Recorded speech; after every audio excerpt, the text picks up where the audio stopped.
Palagi kong akala na ang mga pagtataksil ay dumarating ng may sigawan, pagtatalo o matatalim na tingin. Pero ang sa akin ay dumating sa isang notification, isang mahinang vibration sa bedside table. Gabing iyon, tumunog ang cellphone ng asawa ko ng 11:47 gising ako noon. Nakatitig sa kisam. Iniisip ang biyahe na gagawin namin kinabukasan para ipagdiwang ang aming ika-35 na anibersaryo. Natutulog siya sa tabi ko nang may mabigat na hininga na lagi kong iniisip na hininga iyon ng lalaking payapa. Pero hindi ng gabing iyon. May kakaibang nagtulak sa akin na tingnan ang cellphone niya. Isang mensahe lang, isang pangungusap, isang saksak. Pagkaalis niya, ipaalam mo sa akin. At ang sender, si Elena, ang aking matalik na kaibigan mula pa noong 20 taon. Ninang ng anak ko, ang babaeng kasama ko sa mga lihim. Luha at walang katapusang kape. Sandali akong nag-isip na nanloloko lang ang mata ko. Binasa ko ulit 1, 2, 3 beses, pero naroon pa rin ang mensahe, parang hatol na. Nanigas ang katawan ko. Hindi tumitibok ang puso ko, binabayo ito. May init na umakyat sa dibdib ko. Parang nasusunog ang kaluluwa ko sa loob. Hindi ako umiyak, hindi sumigaw. Inilagay ko lang ulit ang cellphone sa lugar nito, at tinitigan ang lalaking natutulog na akala ko kilala ko ng mahigit kalahating buhay.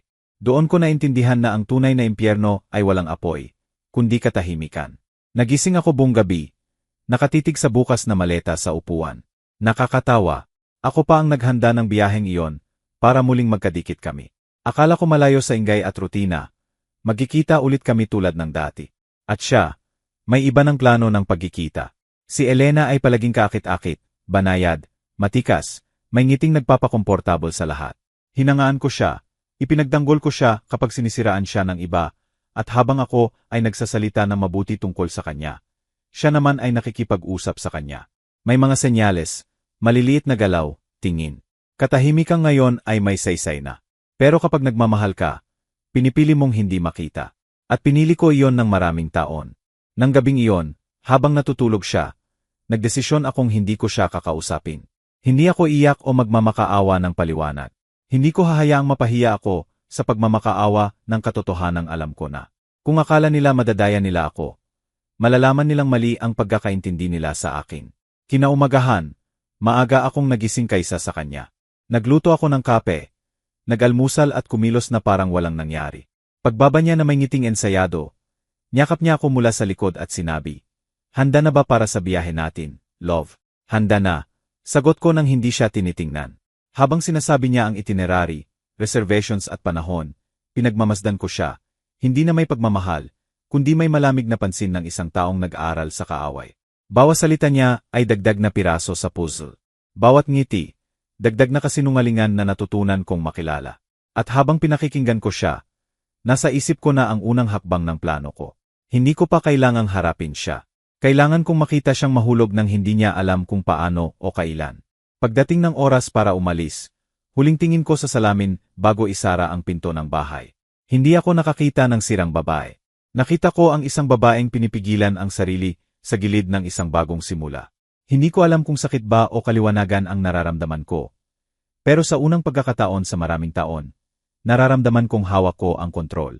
Sa daan patungo sa airport, hinawakan niya ang kamay ko. Bahagyang nanginginig ang mga daliri niya. Baka naramdaman niya. "Okay ka lang ba?" tanong niya. "Perpekto." Sagot ko na may ngiting hindi ko rin kilala. Tahimik ang flight. Nagkunwaring nagbabasa ako ng magazine, pero iniisip ko si Elena, kung paano nila pinlano lahat, kung paano nila ako pinag-usapan ng may tawa, at kung paano magiging huli ang tawa na iyon sa kanila. Mabilis ang isip ko, inaayos ang bawat piraso. Parang binigyan ako ng bagong kaliwanagan ng sakit. Alam ko na ang gagawin ko. Obserbahan sila, hintayin ang tamang sandali, sa kagawin. Pagdating sa hotel, hiniling niya ang room na nayeserba niya noon pa. Sinabi niya ng may kumpiyansa na parang gusto niyang ipakita na kontrolado niya ang lahat. Tumango lang ako. Ngumiti ako sa receptionist, kinuha ang key at sumakay sa elevator. Sa loob, mabigat ang katahimikan. Ang reflection namin sa salamin ng elevator ay parang dalawang estranghero. Humihuni siya ng kanta. Binibilang ko sa isip ang segundo hanggang sa makarating sa floor. Pagbukas ng pinto ng kwarto, perpekto ang ayos. May bulaklak, alak at note mula sa hotel na nagsasabing, "Maligayang pagdating, espesyal na mag-asawa." Tiningnan ko siya at nagkunwaring nagulat. Ang sweet naman, di ba? Sabi ko. Bagay sa'yo, sagot niya habang hinahalikan ang noo ko. Ang amoy ng kasinungalingan niya ay halong mamahaling pabango at lumangsala. Habang naliligo siya, lumapit ako sa bintana. Maganda ang view, ang dagat, ilaw sa pier, pangako ng tahimik na gabi. Pero sa likod ng kagandahang iyon, may nararamdaman akong anino na papalapit sa amin. Napagtanto ko na minsan, may malupit na biro ang tadhana. Sa hotel na ring iyon namin ipinagdiwang ang ika-negatibo, 10 na anibersaryo namin. Doon din niya ako sinumpaang hindi niya ako sasaktan. At ngayon, 35 taon pagkatapos, siya ang magiging lugar kung saan malalaman ko hanggang saan ang kanyang pagtataksil. Pero hindi ko gagawin iyon ng umiiyak, hindi rin ng may galit. Ang aking paghihiganti ay magiging tumpak, tahimik at malinis. Nang gabing iyon, paglabas niya mula sa banyo, nagkunwaring naghihingal ako. Pagod na ako, sabi ko. Magpahinga ka, love. Bukas mahaba ang araw. Mahaba talaga, bulong ko. Hinintay ko siyang patayin ang ilaw. Malalim na ang hininga niya. Alas negatibo 12, 30 na sa oasan.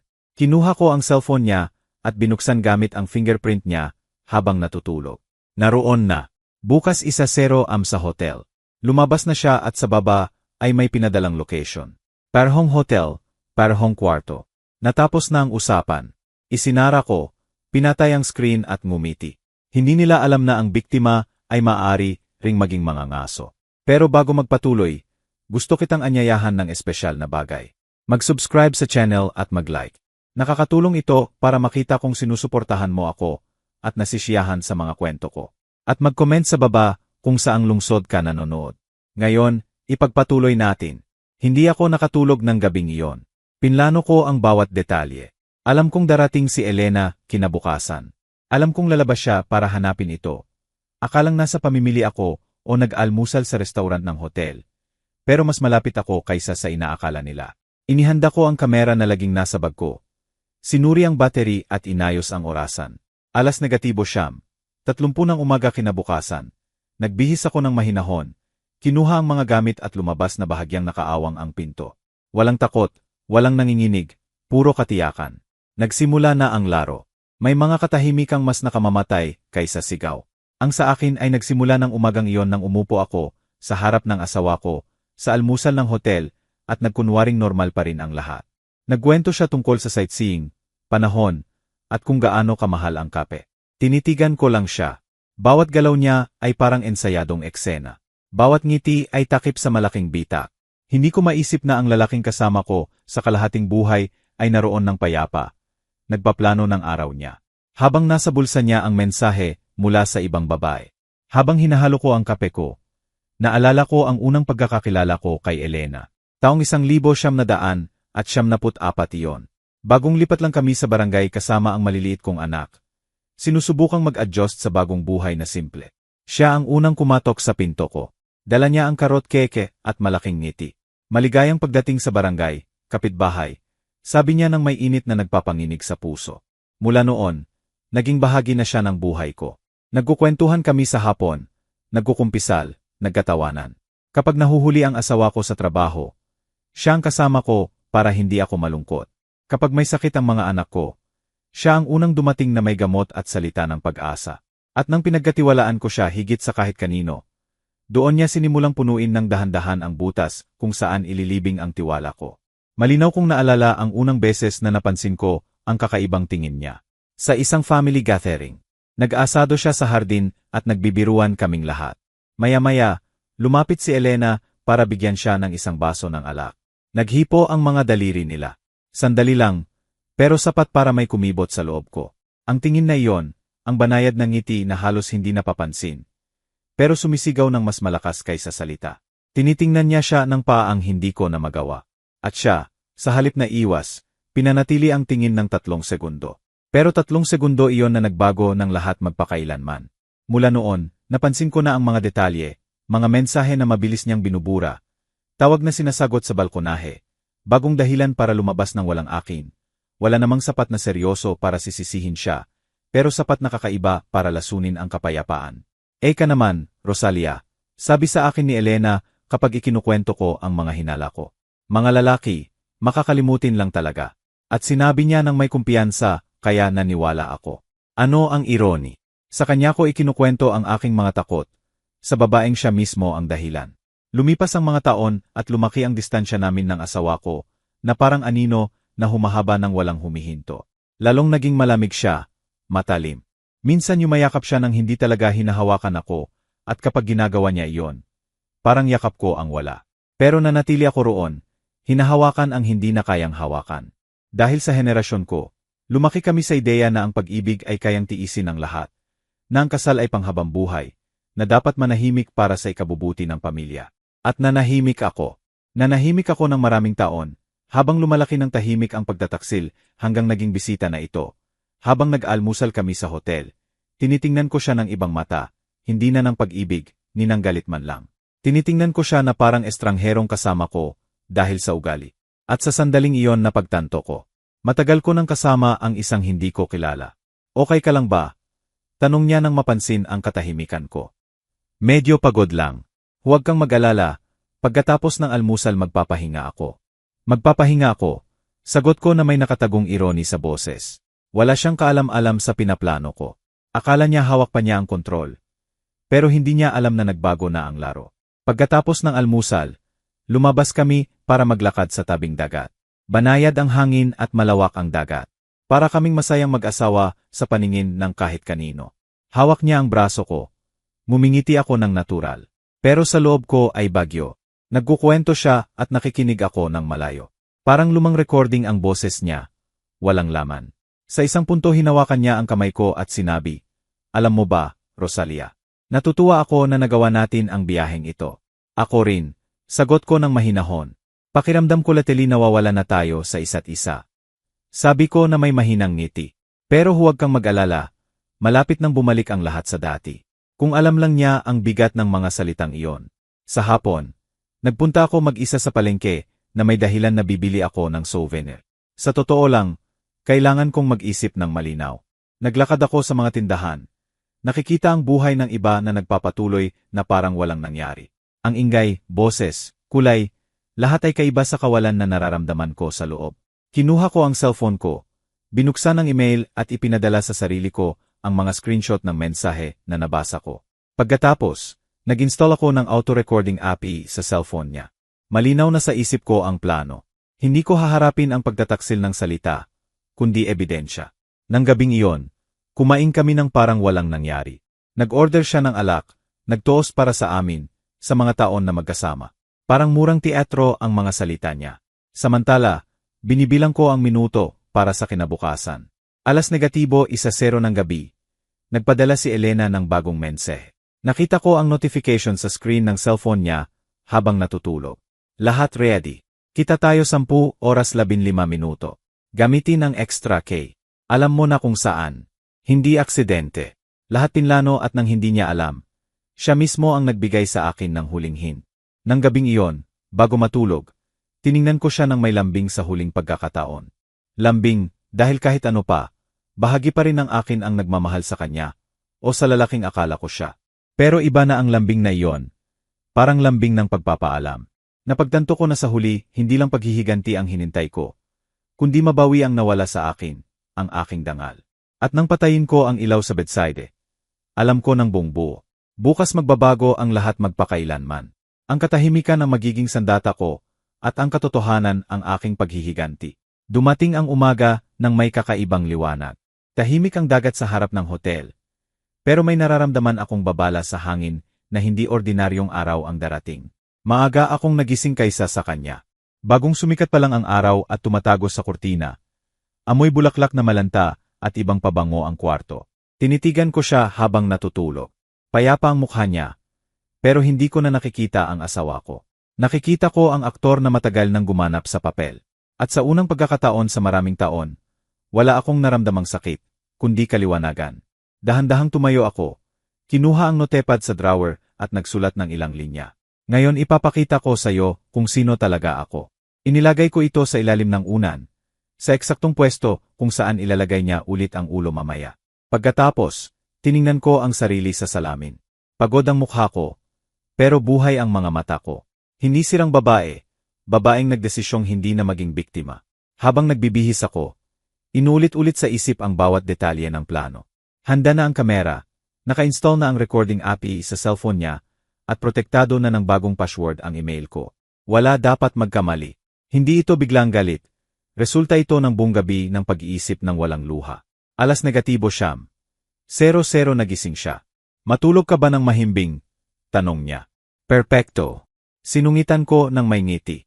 Ngayon pwede tayong magmuel tapos mag-lunch tayo. Sige, pero muna gusto ko sa spa ng hotel. Sabi ko na nagpapanggap na magaan. Kailangan kong mag-relax. Tumango siya. Hinalikan ko siya ng mabilis at lumabas na dala ang maliit na kamera sa bag, at katahimikang hindi ko rin maipaliwanag. Ang spa ay nasa itaas na floor, diretso sa harap ng koridor ng mga suete na mas mahal. Umupo ako sa waiting area na may magazine na nagkukunwaring binabasa. Doon ko may titingnan ng palihim ang kwarto namin.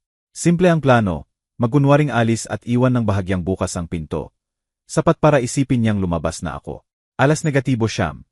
45 bumaba ako sa kwarto at inilagay ang kamera sa sulok ng kabinet na may direktang view sa kama. Sinubukan ko ang anggulo. Inayos ang tunog at sinigurong konektado. Sa wakas, naging kaalyado ko ang teknolohiya. Pagkatapos, binuksan ko ang maleta at kinuha ang asul na damit na lagi niyang sinasabing bagay na bagay sa akin, kahit sa edad ko. Ngumiti ako. Isusuot ko iyon, hindi para sa kanya, kundi para tapusin ang aking sariling kwento ng may dangal. Alas negatibo 10 oras, handa na lahat. Iniwan ko ng bahagyang nakaawang ang pinto ng kwarto.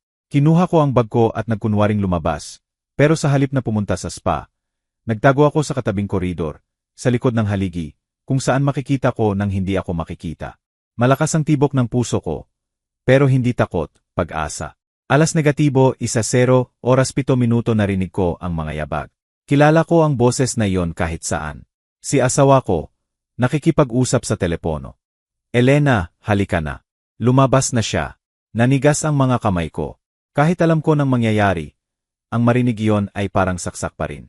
Narinig ko ang click ng pinto pagbukas. Pinigilan ko ang hininga, tapos maikling katahimikan at ang boses niya. Maganda ka pa rin tulad ng dati. At ang sa kanya, matamis at pamilyar. Akala ko hindi natin ito makakaya, Ernesto. Hindi ko sila nakikita mula sa taguan ko. Pero naiimagine ko. 2 taong nagkamali sa pagkakaintindi ng pagnanasa bilang pag-ibig, kasinungalingan bilang kalayaan. Lumipas ang ilang minuto. Naririnig ko ang tawa, bulungan, ang hindi maling tunog ng ninakaw na halik. Malamig at walang kinikilingan ang pagre-record ng kamera. Tinitingnan ko lang mula sa koridor. Nararamdaman ang halo ng galit at tagumpay. Hindi ito selos na palabas, kundi kumpirmasyon ng matagal ko ng alam. Maya-maya narinig ko ang boses ni Elena. At kung malaman niya, hindi niya malalaman, sabi niya. Sobrang tiwala niya, sobrang bulag. Kawawang Rosalia, natawa siya. Hindi kawawa, tanga, pagtama niya. Ang 2 salitang iyon ay tumusok sa akin. Tanga, nakakatawa. Inakalang ang aking katahimikan ay kahinaan. Ang aking kalmado ay katangahan. Pero ang pagkakamaling iyon ang magiging dahilan ng pagbagsak nila. Nanatili ako sa koridor hanggang marinig kong sumara ulit ang pinto. Umalis na si Elena. Nanatili siya sa loob ng ilang minuto pa. Baka iniisip ulit ang ginawa. Pagkatapos lumabas siya ng mabilis. Parang natatakot na may makakita. Hinintay ko ng ilang minuto bago pumasok. Mabigat ang hangin sa kwarto. Puno ng murang pabango at sala. Tiningnan ko ang salamin at hinarap ang sarili. May pinipigilan na luha sa mata ko. Pero hindi ko pinatulo. Lumapit ako sa kabinet at pinatay ang recording. Kumislap ng 1 beses ang kamera at naisave ang file. Sinuri ko ang video. Naroon sila, magkasama, tumatawa, naghahawakan, nagsisinungaling. Mayroon na akong lahat ng kailangan. Umupo ako sa kama habang hawak ang cellphone. Sandali kong naisip na burahin ito. Iwan ang lahat at magkunwaring walang nangyari, pero hindi na. Taps na ang panahong iyon. Ipinadala ko diretso sa email ko kasama ang mga naunang ebidensya. Habang ginagawa ko iyon, may nabali sa loob ko, pero hindi sa sakit, sa paglaya. Parang sa pagpindot sa send, pinadala ko rin palayo ang mga taon ng kahihiyan. Pagkatapos isinilid ko ang kamera, isinara ang maleta at nagpunta sa lobby. Kailangan ko ng hangin. Intense blue ang dagat, malinaw ang langit. Naglakad ako sa pier ng dahan-dahan. Nararamdaman ang haplos ng hangin sa mukha ko. Naisip ko si Elena, kung gaano kadali sa kanya na magnakaw ng hindi sa kanya. Pero naisip ko rin ang sarili ko. kung paano ko hinayaan na kontrolin ng iba ang buhay ko. Huminto ako sa harap ng abot-tanaw at binulong, hindi na. Ang salitang iyon ay pangako sa sarili ko. Hindi na ako magiging babaeng naghihintay ng paliwanag. Hindi na ako magiging tapat na asawa na lumulunok ng dangal para panatilihin ang walang laman na kasal. Mula noon, ako na ang magiging arkitekto ng pagbagsak nila. Bumalik ako sa hotel na may magaan ng ngiti. Nasa bar siya na nagkukunwaring may tawag sa trabaho. Pagkakita sa akin, itinaas niya ang kamay at sinabi, "Love, kumusta sa spa?" "Maganda," sagot ko. "Parang bago na ako." Umupo kami at nag-order ng alak. Nagkwento siya tungkol sa negosyo, panahon, mga walang kwentang bagay. Pinakikinggan ko lang siya habang iniisip kung paano siya makapagsinungaling ng ganoon kakalmado. Perpektong aktor siya, pero hindi niya alam na tapos na ang kanyang eksena. Matulog akong mahimbing ng gabing iyon. Alam kong ang susunod na araw ang simula ng katapusan. At habang pinipikit ko ang mga mata, naramdaman kong naiwan na ang dating Rosalia na tanga, bulag at tahimik. Ang magigising bukas ay ibang babae na. Isang hindi na natatakot mawala siya. Dahil naintindihan ko nang matagal na nawala na siya sa akin noon pa. Ang kinabukasan ay dumating na may kakaibang hangin. Parang alam din ng araw na may masisira. Nagising ako nang may pekeng kalmado. Natutulog ba siya ng nakatihaya? May pekeng inosensya na matagal akong niloko. Tinitigan ko siya ng matagal. Sinusubukang alalahanin kung kailan huli akong nagmalaki sa kanya ng walang takot, walang duda, walang distansya. Hindi ko maalala. Ang pag-ibig, kapag namamatay, hindi biglaan. Dahan-dahan itong namamatay na parang kandila na tahimik na nasusunog ng walang pansin. At sa araw na iyon, sa harap ng lalaking minsan ay lahat sa akin, alam kong namatay na talaga ang apoy. Tumayo ako, binuksan ang kurtina at pinasok ang liwanag. "Magandang umaga," sabi ko ng normal ang boses. "Magandang umaga, love," sagot niya habang umaabot. Habang naliligo siya, lihim kong sinuri ang kamera na itinago ko kinagabihan. May charge pa ang battery. Berde pa rin ang ilaw na matyaga. Hinihintay din ng device ang sandali ng kanyang pagbagsak katulad ko. Walang problema ang almusal. Nagkwento siya tungkol sa boat ride, dinner mamaya, beach malapit. Sobrang ordinaryo ng usapan niya na halos nakakainsulto. Tumango ako, ngumingiti ng magalang. Parang artista sa dula na memorize ko na. Pero sa likod ng mabait na mukha, hindi humihinto ang isip ko. Dapat perpekto ang lahat. Walang pagkakamali, walang labis na salita. Dapat sumara ang patibong kapag binakasikir ang pakiramdam nila. Alas negatibo siyam. 00 sharp, sinabi niyang bababa sa lobby para kumpirmahin ang reservation. Hinalikan niya ang pisngi ko at kinuha ang cellphone. Nagkunwaring abala ako sa magazine. Pinanood ko siyang umalis nang hindi gumagalaw. Pagkasara ng pinto, napuno ng bagong katahimikan ang kwarto. Hindi walang laman, puno ito ng kapangyarihan. Sa unang pagkakataon, nasa panig ko ang katahimikan. Hinintay ko ng ilang minuto bago tumayo. Lumapit ako sa pinto. Binuksan ng bahagya at sumilip sa koridor. Wala. Pero may nararamdaman akong ginawa na niya ang tawag. Bumalik ako. Kinuha ang bag at nagpunta sa dulo ng koridor, kung saan may maliit na service door na konektado sa side stairs. Perpektong taguan niyon. Doon makikita ko nang hindi ako makikita salamat sa salamin sa sulok. Malakas ang tibok ng puso ko. Halo ng adrenaline at kaliwanagan. Hindi takot, pag-asa. Alas negatibo, 1:00, oras 15 minuto nakita ko siyang dumating. Si Elena, kaibigan ko, confidential ko, kapatid ng puso ko. Nakasuot ng beige dress, elegante, discreet, parang gusto niya magmukhang inosente kahit sa kasalanan niya. Matatag ang lakad niya, hindi tumitingin sa paligid. Ilang segundo pagkatapos, dumating ang asawa ko. Binati niya ito ng may natural na ngiti na masakit. Sa wakas, sabi niya, "Hindi mo alam kung gaano ko ito na-miss," sagot nito. "Huwag kang malakas magsalita," bulong niya. Convinced siyang nasa lobby ako.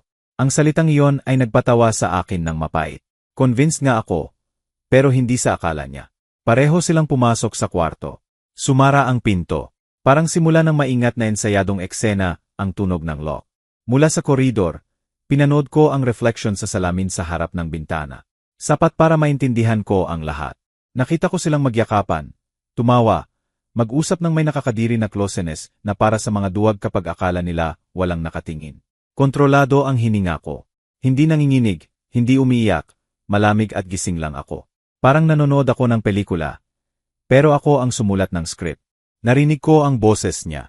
Hindi mo alam kung ano ang tiniis ko kagabi. Kawawa naman. Bulong ni Elena na may pang-uyam. Matulog kasama siya siguro parusa. Malapit nang matapos lahat. Kailangan ko lang ng kaunting panahon pa. At pagkatapos, tanong niya habang inilalagay ang kamay sa dibdib niya. Pagkatapos magiging atin na lahat. Tumaas ang galit ko na parang alon. Pero pinigilan ko. Hindi pa oras para sumabog. Bawat salita nila na itatala. Bawat galaw na record. Matyaga ang kamera, katulad ko, na naghintay ng maraming taon. Umupo si Elena sa kama na nakatawid ang binti ng may pagkakikilig. At kung mapansin niya, tanong niya ng mahina. Hindi niya mapapansin. Naniniwala siya sa gusto niyang paniwalaan. Lagi mo siyang minamaliit. At hindi ako nagkamali, sabi niya. Ang huling pangungusap na iyon ang pinakamalakas na suntok. Hindi sa sinabi, kundi sa pagkumpirma ng kinatatakutan ko. Na ang katahimikan ko sa loob ng maraming taon ang pagkain nila. Sumandal ako sa dingding. Pinagpapawisan ang mga kamay ko. Pero hindi sa kaba. Galit na matagal nang nakakulong. Ngayon nakakahanap ng daan. Nanatili ako roon ng mahigit 1-0 minuto. Tumatawa si Elena. Hinahalikan niya ito at tapat na na-record ng kamera ang lahat. Alas negatibo 1-0 oras 30 minuto tumayo siya para umalis. Kita tayo mamaya gabi, sabi niya habang inaayos ang buhok sa salamin. Mahal kita, bulong niya. Ako rin. Isinara niya ang pinto at umalis. Naiwan siyang mag-isa na nagche-check ng cellphone.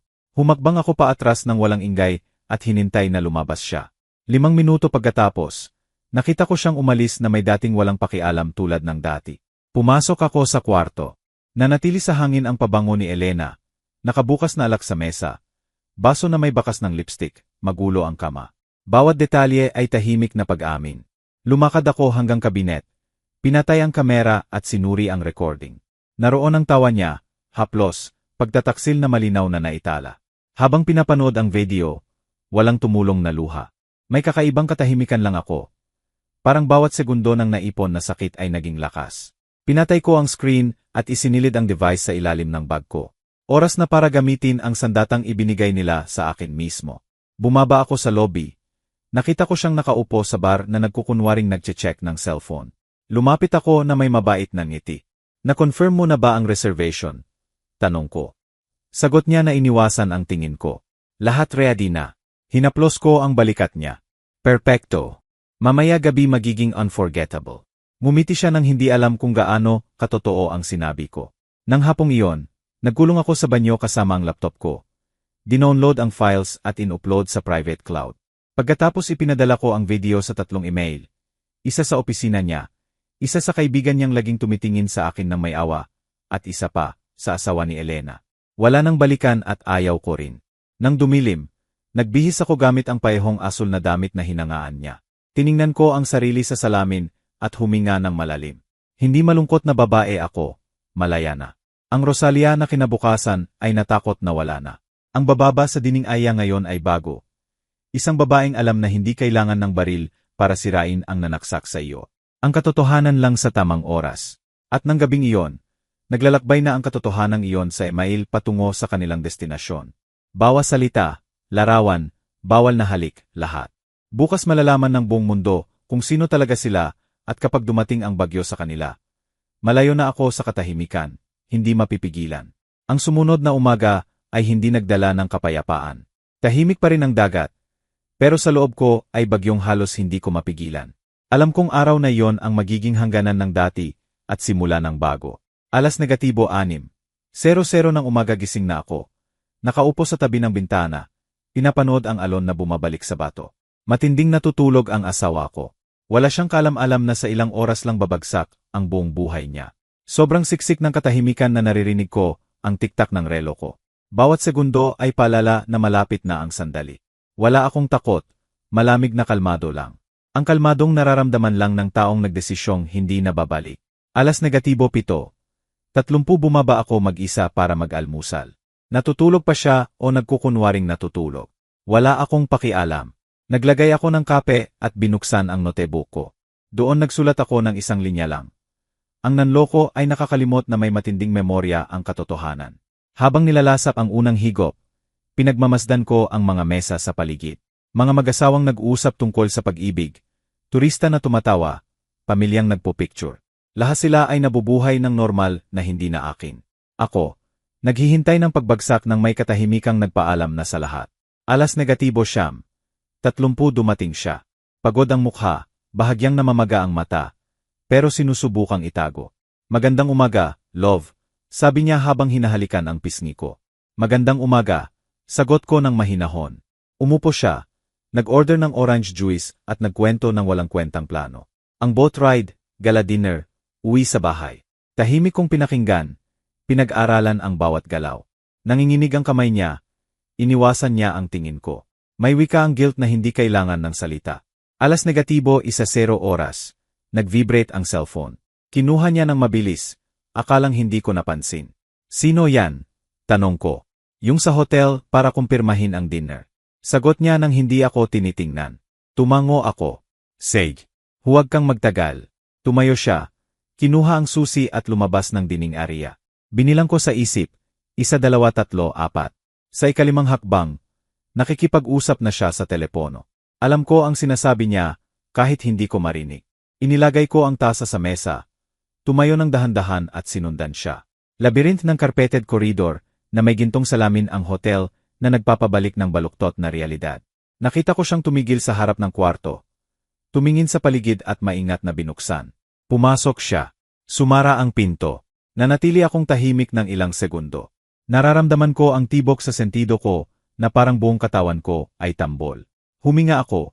Inilapit ang kamera sa bag at naglakad hanggang dulo ng koridor, kung saan makikita ang pinto sa pamamagitan ng side mirror. Hindi na kailangan ng higit pa. Halos kapareho na nakaraang araw ang eksena, pero ngayon may pagkakaiba. Handa na ako tapusin ito. Alas negatibo 1:00 oras 20 minuto nang makita ko si Elena na pumasok. Nakaputi siyang damit at may sombrero na sinusubukang takpan ang mukha, pero hindi maitago ang lakad. Pareho pa rin ang lakad na nakita ko ng maraming beses sa bahay ko. Dumadaan sa sala ng parang sa kanya iyon. Ngayon, ang hakbang na iyon ay diretso sa kanyang pagkakabuwal. Sinalubong siya ng asawa ko ng malapad na ngiti. Hinawakan ng kamay. Hinalikan ng may kumpiyansang akala niya kontrolado ang mundo. Hindi ko inalis ang tingin. Bawat galaw, bawat salita ay kumpirmasyon. Nakita ko silang nag-uusap sa tabi ng bintana. Tumatawa siya. Lumalapit siya rito. Parang dalawang binata't dalaga na umiibig. Walang pakialam sa bigat ng kasinungalingan nila. Ang pag-ibig na nararamdaman nila ay hindi passion. Sobra-sobra itong pride. Ang akala na ang konsekwensya ay para lang sa iba. Sa ilang minuto, pinanood ko sila ng tahimik. Pagkatapos, nang hindi nawawala ang composure, kinuha ko ang cellphone at binuksan ang email ko. Sinigurado kong nasend na ang video. Nagsisimula na ang lahat. Nakarating na ang mga kopya sa mga tatanggap. Boss niya, pamilya niya at asawa ni Elena. Naiwan na lang ang paghihintay. At doon ko napagdesisyunang gawin pa ang isa. Lumapit ako ng dahan-dahan. Walang ingay hanggang makarating sa harap ng pinto. Hindi ako pumasok, kumatok lang ng 2 beses. Katahimikan. Pagkatapos ang boses niya, Rosalia, ikaw ba yan? Hindi ako sumagot. Hinintay ko lang. Narinig ko ang galaw sa loob, clumsy, kinakabahan. Pagbukas ng pinto, sinalubong ako ng 2 mukha na natigilan sa ere. Nakabukas ang blusa ni Elena. Siya, tingin ng taong nakakita ng multo. Anong ginagawa mo rito? Tanong niya ng mahina. Gusto ko lang tingnan kung kasing ginhawa nga ng sinasabi mo sa mga mensahe mo ang kwarto. Sagot ko ng kalmado. Namutla si Elena. Rosalia, maipapaliwanag ko. Hindi ko doubt. Pinutol ko siya. Pero hindi ko kailangang makinig. Ginawa niyo na lahat sa harap ng kamera. Napuno ng takot ang mata ng asawa ko. Anong kamera? Tanong niya. Yung hindi mo napansin katulad mo sa akin. Sagot ko. Bago pa siya makayak, nag-vibrate ang cellphone ko ng maraming beses. Ang boss niya, asawa ni Elena. Nakarating na ang mga kopya. Tiningnan ko siya sa mata at sinabi, wala nang balikan. Rosalia, please, sigaw niya habang lumalapit. Pwede tayong mag-usap. Humakbang ako paatras. Wala nang dapat pag-usapan. Mahal kita. Natawa ako ng mapait. Hindi, Ernesto. Mahal mo ang sarili mo at hindi mo nga magawa ng maayos. Umiyak na si Elena. Rosalia, wag mong gawin. Asawa ko, pamilya ko. Dapat isipin mo yon bago mo lokohin ang binuksan sa iyo ang pinto ng bahay. Sandali. Napuno ng katahimikan ang kwarto. Naririnig lang ang hum ng aircon.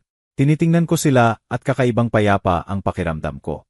Walang sigawan o luha, hustisya lang, malamig, malinis, hindi may iwasan. Huwag kayong mag-alala, sabi ko sa huli. Hindi ako mananatili para panoorin ang gulo. Dumating lang ako para magpaalam. Kinuha ko ang gamit ko. Naglakad hanggang pinto at dagdag. At wag niyong subukang burahin kahit ano. Nasa cloud na. Isinara ko sa likod ko nang hindi lumilingon. Mahaba ang koridor, pero matatag ang hakbang ko. Sa bawat metro, parang bumababa ang bigat mula sa balikat ko. Pagdating sa elevator, pinindot ko ang lobby at pinagmamasdan ang reflection ko sa salamin sa loob. Wala akong nakitang galit o lungkot, determinasyon lang. At bago magpatuloy, gusto kitang anyayahan ng espesyal na bagay. Sabihin mo sa comments kung ano sa tingin mo ang kwento hanggang ngayon at ano ang gagawin mo kung ikaw ang nasa lugar ko. Huwag kang umalis sa video, dahil ang susunod ay magpap-goosebumps sa'yo. Pagbukas ng elevator doors, nagsimula na ang gulo. Sa lobby, may sumisigaw sa telepono.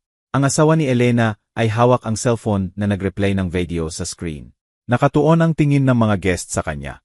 Ilang segundo pagkatapos, nakita ko ang asawa ko na tumatakbo pababa ng hagdan. Sinusundan ni Elena. Dislocated ang mukha niya. Naghahanap ng labasan na wala na. Dumagsa ang lalaki sa kanya, sinuntok siya, sinigawan, sa asawa ko, putangina, sa hotel, sa harap ko. Chaotic, heart-wrenching ang eksena, pero ganap akong payapa. Ito ang ending na isinulat nila at hinayaan ko lang na maisagawa. Lumayo ako ng dahan-dahan habang sinusubukang paghiwalayin sila ng staff. Nawawala ang tunog ng sigawan sa likod ko. Sa labas, pareho pa rin ang dagat. May amoy ng kalayaan ang hangin. Nang umagang iyon, naging paggawasak nila ang hotel at ako. Sa wakas, naging sarili kong kaligtasan. Nang hapong iyon, habang lumalaki ang gulo sa hotel, nagkulong ako sa kwarto ko. Sa labas ay naririnig ang mabilis na yabag, bulungan, ring ng telepono. Lumago ang balita na parang apoy sa kurtina. Nagre-reply na ang recording sa cellphone ng marami, at tahimik lang akong nanonood. Wala akong guilt, hustisya ang nararamdaman ko. Binuksan ko ang tea. Sa local news, binabanggit na ang pangalan ng asawa ko, kasama ang salitang eskandalo. Nahuli ng security camera ng hotel ang gulo sa lobby. Inuulit-ulit ang video. Siya na sinusubukang tumakas, sinuntok ng asawa ni Elena, mga tao na nagre-record sa cellphone nila. Lahat ng itinago niya sa loob ng maraming taon. Ngayon ay nakalantad ng walang filter sa lahat. At ako, humihinga lang. Naglagay ako ng alak sa baso at umupo sa harap ng bintana. Tahimik ang dagat, parang hindi natatapos ang mundo sa baba. Sandali kong naisip kung sobra ba ang ginawa ko. Pero agad kong naalala ang tawa niyang pang-uyam, mga gabi ng pagwawalang bahala, mga walang laman na pangako. Hindi sobra. Dumating lang ako kung saan dapat. Habang lumulubog ang araw, binuksan ko ang laptop at sinuri ang email. 10 bagong notification, forwarded messages, screenshots, headlines. Bawat click ay kumpirmasyon na gumana ang lahat. Sa mga email ay may isa mula kay Elena. Please, burahin mo. Nakita na ng pamilya ko. Umiiyak ang anak ko. Huwag mo kaming gawin nito. Binasa ko ng 3 beses. Hindi ako sumagot. Sa dating panahon ay maawa ako, magpapatawad, pero hindi na. Hindi makakahingi ng awa ang hindi kailanman nagbigay nito sa'yo. Ang susunod na email ay galing sa asawa ko. Rosalia, mag-usap tayo. Kaya pa itong ayusin. Nagkamali lang ako, sandali ng kahinaan. Please wag mong sirain ang pinagsamahan natin. Ngumiti ako. Nagkamali raw siya, parang aksidente. Pero ang pagtataksil niya ay hindi aksidente. Paulit-ulit na desisyon sa loob ng maraming taon at may bayad ang mga desisyon. Pinatay ko ang computer at kinuha ang cellphone. Maraming missed call. Wala ni isa ang nagkakahalaga. Ang katahimikan, muli, ang pinakamabuting sagot ko. Nahiga ako sa kama at ipinikit ang mga mata. Sa loob ng maraming taon, ang boses niya ang ingay ko. Ngayon, sa unang pagkakataon, ang katahimikan ay tunog ng kalayaan. Hindi ko alam kung gaano katagal akong nakatulog. Pero pagkagising ko gabi na, nag-vibrate pa rin ang cellphone. Sa pagkakataong ito, sinagot ko. Siya iyon. Rosalia. Basag at desperado ang boses niya. Please, kailangan nating mag-usap.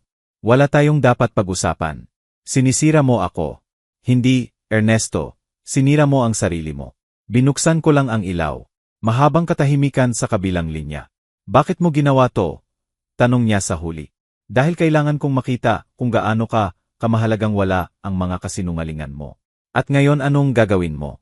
Magdiwang, hindi mabuhay. Binaba ko nang hindi hinintay ang sagot. Kinaumagahan bumaba ako sa dinding-aya ng hotel. Sinusundan ako ng mga tingin, ang iba may awa, ang iba usisa. Wala akong pakialam. Nag-order ako ng kape at pinanood ang mga staff na nag-uusap ng mahina. Lumapit ang isang babae at binulong, "Incredible ka talaga. Hindi lahat magkakaroon ng tapang mo." Ngumiti ako ng bahagya. Hindi tapang ang sobra sa akin. Dangal yon at hindi na yon agawin mula sa akin. Habang nag-almusal ako, nakita kong dumaan si Ernesto.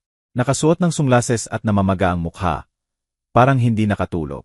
Tumigil siya sandali na sinusubukang salubungin ang tingin ko. Patuloy ako sa paghahalo ng kape. Wala na siya sa buhay ko. Nang hapong iyon, may mensahe akong natanggap mula sa asawa ni Elena. "Salamat sa pagbubukas na mata ko. Nakakalungkot na kailangan ng sakit mo para makita ang katotohanan." Tinitigan ko ang mga salitang iyon. Hindi consolation iyon, pero poetic justice. Sa isang pangungusap, bod ng lahat ng nangyari. Ang sakit ko ang ilaw na nag-ilaw sa mga kasinungalingan ng lahat. Isinilid ko ang cellphone. Napagtanto ko na sa unang pagkakataon sa matagal na panahon. Humihinga ako ng walang pagkabalisa. Wala akong kailangang ipaliwanag. Walang kailangang hingin ng paumanhin. Sa sarili ko lang ako may utang. Sa gabi, bago mag-empake ng gamit, binuksan ko ang kamera ng huling beses. Nag-record ako na diretso sa lens. Hindi para sa kanya, ni kay Elena, para sa akin. Sinabi ko, hindi ako ang babaeng niloko, ako ang babaeng nakaligtas. At iyon pa lang ay sapat ng paghihiganti. Pinatay ko ang device at inayos ang lahat. Umalis ako sa hotel nang hindi lumilingon. Sa labas, sariwa ang hangin, malinaw ang langit. Sumakay ako sa taxi at habang lumalayo kami, huling tingin ko sa bintana. Lumiliit ang building hanggang mawala. May halo ng ginhawa at lungkot, pero higit sa lahat, kapayapaan. Pag-uwi ko sa bahay, nakaawang ang pinto. Siya iyon, nakaupo sa sofa na siko sa tuhod, mukha nakabaon sa mga kamay. Ang lalaking minsan ay aking kanlungan ngayon ay multo na lang. "Anong ginagawa mo rito?" tanong ko. "Naghihintay sa'yo. Hindi mo dapat." "Rosalia." Nawala ko lahat. Sabi niya na nanginginig ang boses. "Trabaho, kaibigan. Sinubukan ni Elena na magpakamatay. At inaasahan mo na mahabag ako." "Hindi. Gusto ko lang malaman mo na mahal kita." "Hindi. Ang mahal mo ay ang kaginhawaan na binibigay ko sa'yo." "Please," bulong niya. "Pwede ba nating simulan ulit?" Lumapit ako ng dahan-dahan. Tiningnan siya sa mata. May takot doon at higit na kawalan. "Ernesto," sabi ko, "wala nang balikan. Sinungaling ka ng sobra sa sarili mo, kaya hindi mo na alam kung sino ka. At ako, sa wakas, natuklasan ko kung sino ako nang wala ka." Tumalikod ako. Naglakad patungo sa pinto at dagdag ng hindi lumilingon. Sa pagkakataong ito, hindi masakit ang paalam. Masakit na matagal ko itong hindi nasabi. Lumabas ako. Ang tunog ng pinto pagsara ay siguro ang pinakamalaya sa buhay ko. Nang gabing iyon, umupo ako sa teres ng bahay na may tasa ng tsaa. Bumalik ang katahimikan, pero mabuti na ito ngayon, hindi na ng pagsuko, kundi ng kalayaan. Tiningnan ko ang mga bituin at naalala ang sinasabi ng nanay ko. Ang matatapang na babae ay hindi sumisigaw, kumikilos. Ngumiti ako dahil sa huli, iyon nga ang ginawa ko. Sumabog ang balita na parang bomba, hindi lang sa bahay o barangay, kundi sa buong bansa. Ang asawa ko, ang iginagalang na negosyante, ang lalaking may perpektong ngiti at family-oriented na speech, ngayon ay nasa lahat ng headline. Executive na niloko ng sariling hangarin. Intimate video exposes affair with colleague's wife. Pinanood ko ang news nang hindi gumagalaw. Bawat salita ay kumpirmasyon. Sa loob ng maraming taon, nabuhay ako sa ilalim ng anino niya. Nakikinig sa pagtawag sa kanya na halimbawa ng katapatan, habang ako ay tahimik na asawa na laging kasama. Ngayon, ang katahimikan niya ay akin at ang paggawasak niya rin. Nagkampo ang media sa harap ng opisina niya. Sinusundan ng kamera ang bawat galaw. Nagsiserve ang social media. Lumalayo ang empleyado kapag dumating siya at ang mga dating kaibigan niya ay hindi na sumasagot. Isang linggo pagkatapos, tinanggal siya ng board sa posisyon. Naalala ko ang tawag. "Rosalia," sabi niya na basag ang boses. Tinanggal nila ako. Nakakalungkot, sagot ko ng walang emosyon. Talaga bang nakakalungkot? Hindi, sabi ko ng tapat. Inaasahan ko na. Mahabang katahimikan sa kabilang linya. Pagkatapos, narinig ko ang iyak. Hindi iyak ng nagsisisi, kundi ng taong naiintindihan ng huli na ilusyon lang ang lahat ng kapangyarihan niya. Si Elena naman, nawala sa lungsod. Iniwan siya ng asawa. Lumipat ang anak niya sa mga lolo't lola. Sinubukan niya akong tawagan ng maraming beses. Hindi ko sinagot. Isang gabi, nag-iwan siya ng voice message. Rosalia, hindi mo alam kung gaano ako nagsisisi. Hindi ko alam kung ano ang nangyari sa akin. Isinusumpa kong hindi ko sinasadyang saktan ka. Pinatay ko ang cellphone. Ang pagsisisi ay hindi naglilinis ng maruming kamay. Dinadagdagan lang ito ng luha. Kahit ano pa, wala akong kasiyahan. Hindi ko tinatamasa ang eskandalo o ang pagbagsak. Mas malamig, mas malalim ito, pakiramdam ng balanse. Parang sa wakas ay naayos ng universo ang timbangan. Pero kasabay ng kalmadong iyon ay dumating ang bagong bagay, ang kawalan. Dahil ang paghihiganti, kahit makatarungan, hindi palaging nag-iwan ng kasiyahan. Nag-iwan ito ng katahimikan. At ang katahimikan, kapag wala ng galit na nagpapakain dito, nagiging pagmumuni-muni. Nagsimula akong magtanong kung kailan naging paghihintay lang ng hustisya ang buhay ko. Inilaan ko ang mga taon sa pagtitiis sa kanyang pagwawalang bahala. Kontrol na nakatago sa pagmamahal. Egoismo ng lalaking akala niya Diyos siya. At ngayong tapos na lahat, sino na ako? Malaya nga, pero mag-isa rin. Isang araw, paglabas ko ng bahay, lumapit sa akin ang kapitbahay. Rosalia, pwede ba kitang sabihan ng isang bagay? Tanong niya na may pakikitungo. Sage, ginawa mo ang gusto ng marami sa amin na gawin kung may tapang. Hindi tapang iyon, sagot ko. Pagod. Ngumiti siya ng malungkot. At naintindihan ko na kahit eskandalo ang kwento ko sa marami. Sa puso nito ay kumakatawan ito sa lahat ng babaeng minsan ay kailangang lunukin ang pagtataksil ng tahimik. Isang gabi, tumunog ulit ang telepono. Siya na naman. Rosalia, bulong niya. Wala na akong kasama. Kinuha nila lahat. Ganyan kapag hindi mo inaalagaan ang meron ka. Kailangan kita. Hindi. Kailangan mo ng pagtubos at hindi ako ang makakapagbigay niyon. Iiwan mo ba akong ganito kasira? Hindi kita iniiwan na sira, Ernesto. Iniiwan kita na responsible. At binaba ko. Hindi na siya tumawag ulit. Lumipas ang mga araw. Namatay ang eskandalo. Pero nagpapatuloy ang mga konsekwensya. Nagbangkrupt ang kumpanya niya. Nawala ang mga kaibigan. Naging kahihiyan ang pangalan niya at ako. Patuloy na naglalakad ng hindi lumilingon. Iba na ang tingin sa akin ng mga tao. May respeto, at bago iyon. Pagkatapos ng mga dekada na hindi nakikita, nabalik ko ang aking reflection. Isang hapon, may sulat akong natanggap na walang sender. Loob ay isang papel na may nakasulat na kamay. Salamat sa pagpapakita na kahit ang mga halimaw ay maaring mahulog. Hindi ko alam kung sino ang nagpadala. Baka ibang babaeng nakaranas ng katulad, o baka sinumang naintindihan lang. Itinago ko ang note sa pagitan ng pahina ng diary ko. Minsan tinatanong kung nagsisisi ba ako, at sinasagot ko na hindi. Dahil ang ginawa ko ay hindi paghihiganti, paglaya. Sa loob ng maraming taon, bilanggo ako ng kasinungalingan, ng imahe, ng rutina kung saan walang halaga ang boses ko. Nang matuklasan ko ang katotohanan, hindi lang siya ang na-expose ko. Ibinalik ko sa sarili ko ang aking sarili. Nang gabing iyon, lumabas ako para maglakad sa boardwalk. Sariwa ang hangin, malinaw ang langit. Ipinikit ko ang mga mata at hinayaan ang hangin na magulo ang buhok ng kaluluwa ko. Naisip ko ang lahat ng nawala ko, kasal, kaibigan, buong buhay ng pagpapanggap. Pero naisip ko rin ang nakuha ko, ang pangalan ko, boses ko, kapayapaan ko. Dahil kapag nalaya ang isang babae sa takot, walang makakapangibabaw sa kanya ulit. Tiningnan ko ang abot-tanaw at nangako sa sarili ko na hindi na ako magmahal mula sa pangangailangan, kundi mula sa pagpili. At kung may magtatanong kung ano ang pakiramdam ng magtaksil, sasagutin ko, hindi ko alam, pero alam ko ang pakiramdam ng pagpapatawad sa sarili ko sa pagpayag nito ng matagal. Sinasabi nila na pagkatapos ng apoy ay laging may katahimikan. Pero walang nagbabala kung gaano kalalim iyon. Lumipas ang ilang buwan mula sa bagyong iyon, at parang nakalimutan na ng mundo ang eskandalo. Nagbago ang mga headline, nakahanap ang mga tao ng bagong drama na pag-usapan. Pero ako, patuloy na natututo mabuhay sa abo, hindi ng sakit, kundi ng dating ugali, ng buhay na minsan ay umikot sa isang lalaking inakalang pag-ibig. Naalala ko ang unang sikat ng araw pagkatapos ng lahat. Pumasok ang araw sa bintana ng bahay ko na pininturahan ang dingding ng gintong liwanag. Walang bilis ako noon. Wala akong dapat lutuing almusal, lansahin na damit, o peking ngiti. Naglagay lang ako ng kape at ininom ng dahan-dahan. Parang unang beses na nilalasap ang kalayaan ko. Tiningnan ko ang paligid. Walang laman ang bahay. Pero malinis sa kasinungalingan. Iba na ang amoy ng hangin.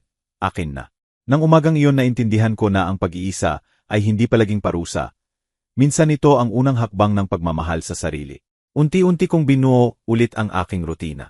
Bumalik ako sa pagbabasa, pagpipinta, pag-aalaga ng halaman. Nabalik ko ang oras na ibinigay ko sa taong hindi ito nararapat. Bawat bulaklak na sumisibol sa hardin ko ay paalala na nagpapatuloy ang buhay. Kahit matapos na mabunot sa ugat. At saka nangyari ang hindi ko inaasahan. Nagsimula akong magpatawad sa sarili ko, hindi sa pag-expose sa kanya, hindi sa paghihiganti, kundi sa pagtahimik ko ng matagal, sa pagkumbinsi sa sarili na ang pasensya ay kabutihan, nang sa katotohanan ay takot iyon. Takot na maiwan mag-isa, takot na magsimula ulit, takot na aminin na minahal ko ang lalaking hindi marunong magmahal. Ang pagpapatawad sa sarili ay mas mahirap kaysa pagpapatawad sa kanya. Pero ginawa ko at sa bawat patak ng luha na pinayagan kong mahulog, may nalaya sa loob ko. Isang araw, habang naglalakad sa park, nakasalubong ko ang isang matandang mag-asawa. Hinahawakan niya ang kamay nito ng may lambing. Parang hindi lumipas ang panahon. At sa unang pagkakataon sa matagal na panahon, wala akong selos. Ngumiti ako dahil naintindihan ko na ang tunay na pag-ibig ay hindi hinahana. Binubuo ito kapag dalawang kaluluwa ang magkakaintindihan sa pag-aalaga. At kung hindi mo mahanap sa labas, mabubuo mo ito sa loob mo. Naging sarili kong kasama, sarili kong kanlungan. Maya-maya, nalaman ko mula sa iba na umalis na sa lungsod si Ernesto. Nag-iisa siyang nakatira sa maliit na apartment. Walang pamilya o trabaho. Sabi nila bigla siyang tumanda, bihira lumabas. Hindi ako natutuwa ni nalulungkot. Alala lang iyon na bawat isa ay ani ng itinanim. At siya, sa loob ng maraming taon, nagtanim ng kasinungalingan. Minsan naiisip kong tawagan siya, hindi para buksan ulit ang sugat, kundi para isara ang bilog. Pero pagkatapos, naiintindihan ko na may mga katahimikang mas malakas kaysa paalam. Ang katahimikan ko ang sagot ko. At sa katahimikang iyon nakita ko ang kapayapaan. Isang gabi, habang inaayos ko ang mga gamit, nakita ko ang kamera na ginamit ko sa pag-record ng lahat. Hinawakan ko ito. Hindi na ito simbolo ng paghihiganti, kundi ng muling pagsilang. Naging sandata, kalasag at boses ko ito. Sandali kong naisip na burahin ang lahat. Pero pinili kong itago. Hindi bilang ebidensya ng ginawa nila, kundi paalala ng kakayahan ko para sa sarili ko. Pagkatapos ng ilang buwan, nagbukas ako ng maliit na workshop sa bahay ko. Mga kwentong nagpapagaling. Doon, dumating ang mga babae sa iba't ibang edad para ikwento ang sakit, galit, pagtataksil nila. Tinuruan ko sila ng natutunan ko sa buong buhay ko. Huwag maghintay na may magligtas sa'yo. Walang darating na tagapagligtas, pero kaya mo ito. Ang boses na kailangan mong marinig ay ang sayo. Sa bawat pagkakataong ngumingiti sila sa gitna ng luha, nararamdaman kong sumasara ang bilog ng kaunti pa. Ang aking kwento na ipinanganak sa sakit ay naging tulay para sa iba. Isang hapon, habang tinatapos namin ang session, tinanong ako ng isang batang babae, Ma'am Rosalia, nagkaroon ka pa ba ng pag-ibig ulit? Tumahimik ako sandali. Tumingin sa bintana kung saan lumulubog ang araw at sumagot. Sa sarili ko. Ngumiti siya at alam kong naintindihan niya. Minsan hinuhubaran ka ng buhay ng lahat at akala mo tapos na. Pero ang totoo, binibigyan ka nito ng pagkakataon na magsimula ulit ng walang maskara. Hindi mahalaga kung gaano kasakit mawala ang inaakala mong pag-ibig. Ang tunay na pag-ibig, ang hindi nanloko, hindi nagsinungaling at hindi nagpahiya. Nagsisimula kapag nagdesisyon kang hindi na magsinungaling sa sarili mo. Iyon ang aral ko. Parusa at muling pagsilang ko. Ngayon 63 na ako. Dahan-dahan ang lakad ko, pero walang takot. Hindi na ako nag-alala kung may magmamahal sa akin. Sapat na ang pagmamahal ko sa sarili ko. Hindi na ako humihingi ng hustisya dahil ang buhay mismo ang nagbabayad ng utang. Kapag tinanong kung paano ako nakaligtas sa sobrang pagtataksil, sinasagot ko lang. Natuto akong hayaan ang apoy na sunugin ako para maging abo at mula roon ay muling maging liwanag. At kung nakarating ka hanggang dito, hayaan mo akong sabihin ito. Hindi pa huli para magsimula ulit. Hindi pa huli para iwan ang pumapatay sa'yo. Hindi pa huli para tignan ang sarili sa salamin at makilala ang babaeng ikaw noon. Lumaban at narito pa rin. Dahil gaano man kasakit ang sugat, kung buhay pa ang kaluluwa mo, marami ka pang mabubuhay. Pero bago ako magpaalam, gusto kitang anyayahan ng espesyal na bagay. Mag-subscribe sa channel at mag-like. Nakakatulong ito para makita kung sinusuportahan mo ako at nasisiyahan sa mga kwento ko. At mag-comment sa baba kung saang lungsod ka nanonood. Dahil gusto kitang makilala at malaman kung saan mo ako sinasamahan. Ako si Rosalia Aguirre at ito ang aking kwento.